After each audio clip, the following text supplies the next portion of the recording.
Engineering and Mathematics, STEM, male 13, female 24, total of 37. Humanities and Social Sciences, 79 male, 42 female, total of 121. For the Information Communication Technology, major in Computer Systems, 10 male, 24 female, a total of 40 with 12 NC2 holder. Home Economics, major in Cookery, 13 male, 27 female, a total of 40 with 22 NC2 holder. Shielded Metal Arc Welding, male 49 with 31 NC2 holder. With a total of 179 male and 146 female, with a total of 325 candidates for graduation. It is prayerfully hoped that the graduation of these candidates from the basic education curriculum be confirmed and they be given their basic education diploma effective today, April 15, 2025, through the recommendation of Mr. Bobit C. Cortez, Secondary School Principal of Inabanga High School, Inabanga North School District, Inabanga, Bohol.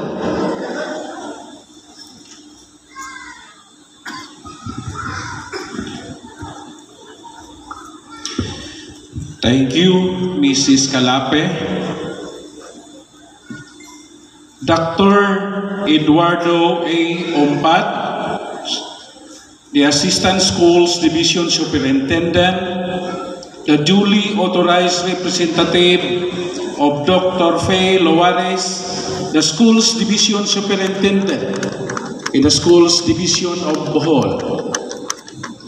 As the school principal of Inabanga High School, Inabanga North Schools District, upon the presentation of the Senior High School Chairperson, Mrs. Lillian S. Calape, that these 325 candidates have completed the minimum requirements for the basic education curriculum as prescribed by the Department of Education, Republic of the Philippines, for the school year 2024 and 2025, form different senior high school tracks.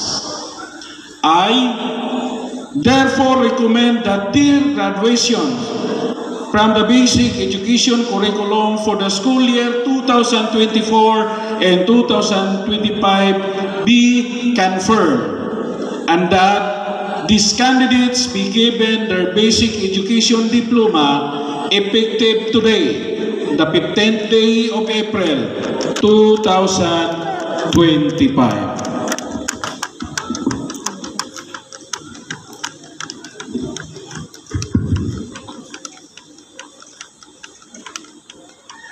By virtue of the authority delegated to me by the Schools Division Superintendent, Dr. Faye C. Loares, and as presented and assured by your Senior High School Coordinator, Mrs. Lillian A. Calape, that you have satisfactorily completed the minimum requirements prescribed by the Department of Education for Senior High School curriculum, and upon the recommendation of your school principal, Mr. Bobit Cortez, I now hereby confirm your graduation.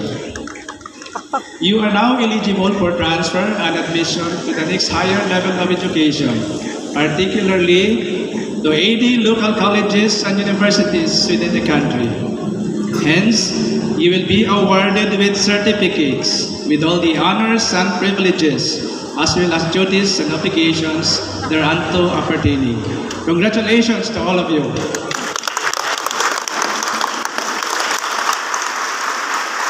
Thank you very much.